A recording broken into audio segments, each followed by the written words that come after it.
Ya estamos en contacto con la doctora Débora Ucsek, que es miembro del programa de patrocinio de querellas para víctimas de delitos graves. Doctora, soy Luis Novarecio. Buenas tardes, ¿cómo le va? ¿Qué tal? Buenas tardes, encantada. Bueno, primera reacción, digo, como mujer y como profesional del derecho frente a esta sanción.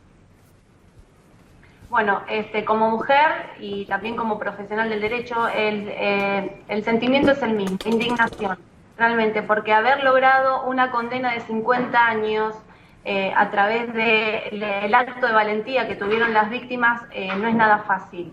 Llegar a hoy, tantos años después, a la casación para que reduzca la pena, teniendo en cuenta que es un trato cruel e inhumano el que recibiría el condenado, nos indigna gravemente.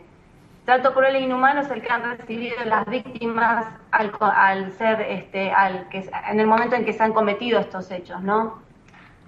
La verdad que yo comparto todo lo que usted está diciendo, ¿no? Respecto de que el trato inhumano, las vejaciones, son claramente sobre las víctimas, no sobre el victimario. Lo que invoca el tribunal, cosa que yo no comparto, pero me gustaría apelar a su conocimiento jurídico, es que por tratados internacionales la Argentina no podría exceder los 30 años de prisión máxima por considerar que, si es así, la pena no tiene el fin de resocializar o reincorporar al condenado a la sociedad. Sí, en realidad la sentencia de la Sala 1 de la Casación Penal confirma en todos los parámetros la sentencia del Tribunal Oral número 16. Lo paradójico aquí es que entiende esto, lo que estaba usted mencionando recién, que una pena tan extensa, teniendo en cuenta la edad del condenado, que a la fecha tiene 32 años, implicaría prácticamente una condena perpetua, y este sujeto pasaría toda su vida en prisión. Entonces, analizando estos parámetros, entienden que habría que reducir la condena. Tampoco lo dicen expresamente que tiene que ser a 30 años, en realidad eso era un argumento del fiscal, que fue rechazado también por la Sala 1, con lo cual no deja claro al Tribunal Oral bajo qué condiciones y qué parámetros deberían establecer la nueva condena. Pero aquí entran en pugna no solamente los tratados de derecho internacional que protegen al condenado, sino también esos mismos tratados con jerarquía también constitucional, protegen a las víctimas de obtener justicia y la sentencia ajustada a la ley. En este caso, la sentencia era ajustada a la ley, se le impuso un máximo de 50 años, cuando en realidad le hubiese correspondido 130 años de prisión. Claro, no me quedó claro, doctora Ucsek, algo que usted estaba diciendo. ¿El fiscal también argumentó que una pena mayor a los 30 años era violatoria de los principios de la repersonalización o resocialización? Sí, en realidad el fiscal de juicio junto con los querellantes solicitó la pena de 50 años.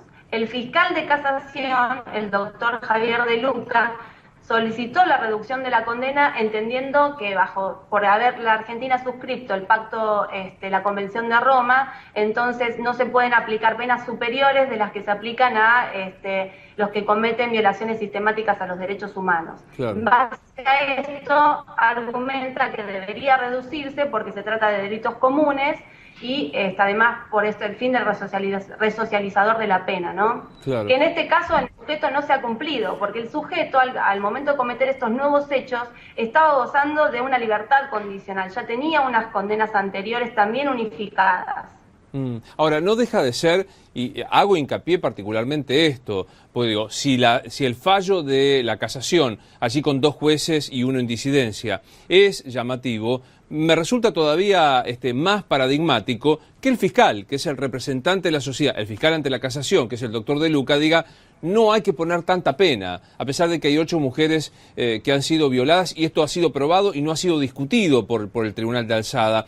La pregunta que me hago, así me ayuda, si no me equivoco, el doctor De Luca forma parte de la agrupación Justicia Legítima y se enrola dentro de lo que mal llamamos el garantismo cercano al doctor Zaffaroni. ¿Es así, doctora? Sí, es así, así tengo entendido que lo es. Claro.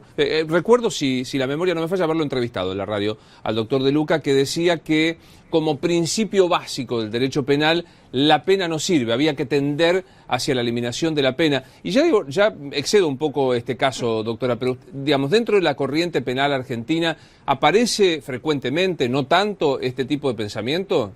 Sí, es de práctica usual, siempre aplicar los principios in dubio pro reo, no bis in idem, pero nosotros como víctimas no nos oponemos a la aplicación de estos principios. Entendemos que la situación de un acusado, que tal vez sea inocente, llevan obligatoriamente a aplicar estos principios por parte de los jueces, pero en el caso se han probado estos 8 hechos y siempre se mira cómo darle mayores beneficios al condenado, ¿no? Se olvidan de las víctimas.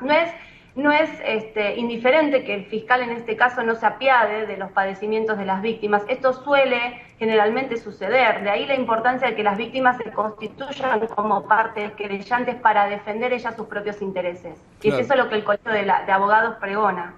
Digamos que esta sentencia no está firme. Queda, por supuesto, la instancia del recurso extraordinario frente a esta decisión de casación, ¿no?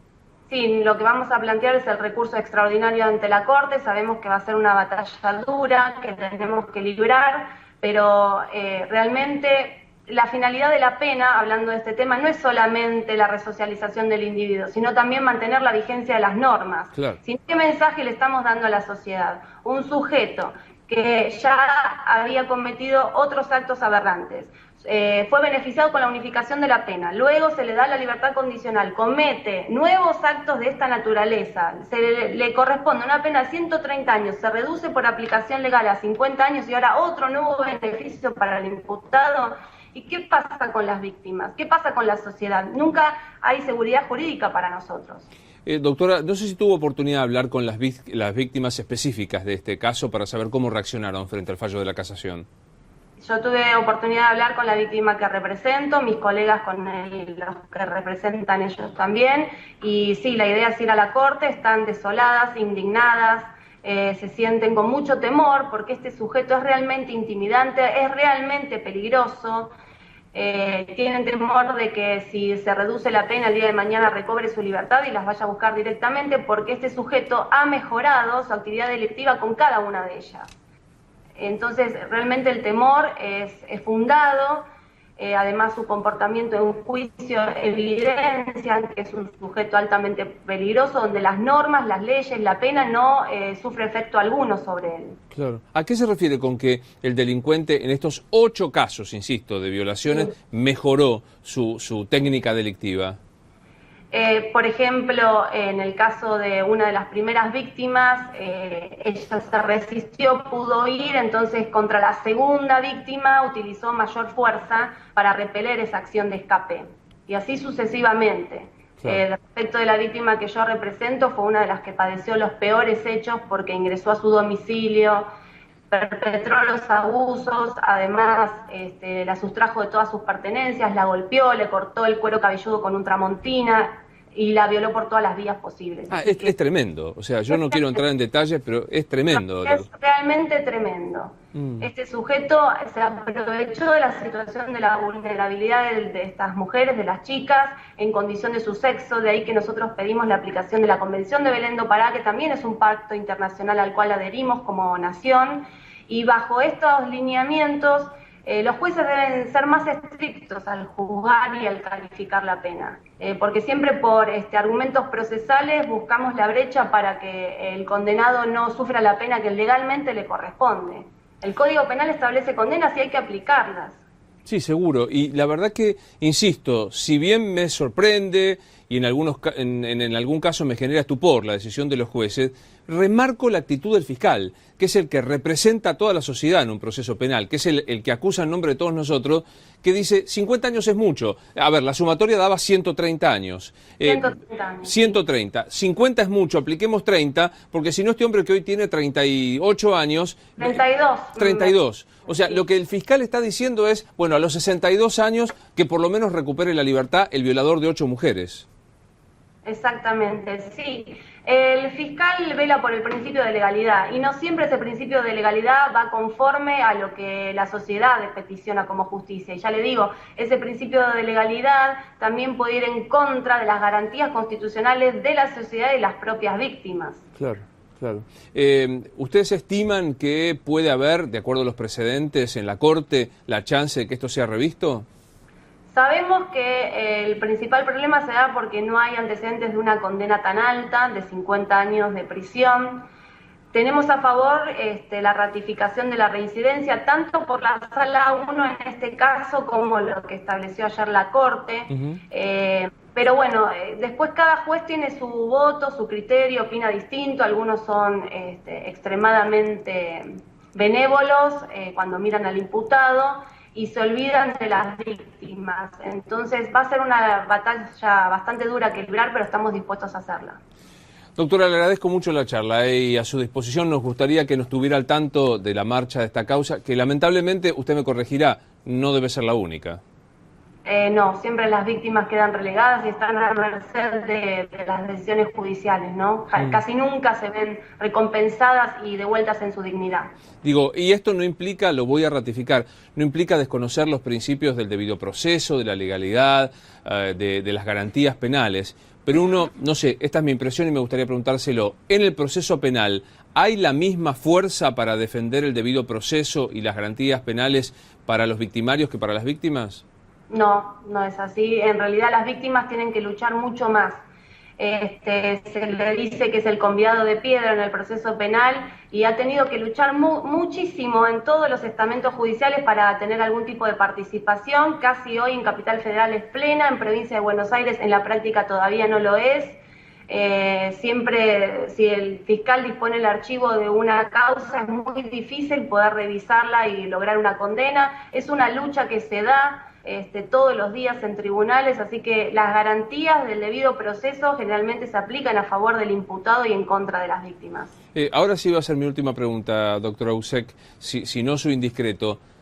Concretamente, ¿qué le dijo la víctima que usted patrocina y que fue vejada, como usted lo mencionaba, con tanta saña y con tanta alevosía? Y luego del llanto, me dice que los acompaña en la lucha, que ellas están muy unidas, todas las víctimas, para seguir adelante. Es difícil que lo puedan comprender, porque ya le digo, todo lo que dice la casación es más discusión que sea en un ámbito académico que propio de la vida civil, de los ciudadanos en general. Es difícil de comprender, más cuando habían obtenido una condena de 50 años y estaban absolutamente conformes con la sentencia. Más allá de la explicación que les damos desde el PROPAC, que estas son las reglas del juego, ellas están convencidas de seguir adelante y tienen muchísimo temor. A ellas les ha modificado la vida completamente este hecho. Y no solamente por la estigmatización social que pesa sobre las mismas, sino también por los padecimientos, que esto es a perpetua. Ellas cargan con estos hechos para toda su vida. Entonces, quieren justicia, lo que han buscado siempre. Doctora, muchas gracias por habernos atendido. A usted, que siga bien. Hasta luego. Débora Ucek, abogada y miembro del programa de patrocinio de querellas para las víctimas de delitos graves. La verdad que es impresionante contar esto cuando alguien que trabaja en el derecho penal, alguien que se maneja dentro de este fuero, dice, nos cuesta el doble a los que representamos a las víctimas tratar de hacer que las garantías penales sean para las víctimas. Nos cuesta mucho más. O sea, la víctima no solo tiene que haber padeció un delito, en este caso tremendo, como es una violación, sino que debe pelear todavía como una persona, como un tercero interesado, para que el derecho penal hoy también los ampare ante la posibilidad de que una persona que violó reiteradamente no vuelva a ser cruzado en la calle con el correr del tiempo.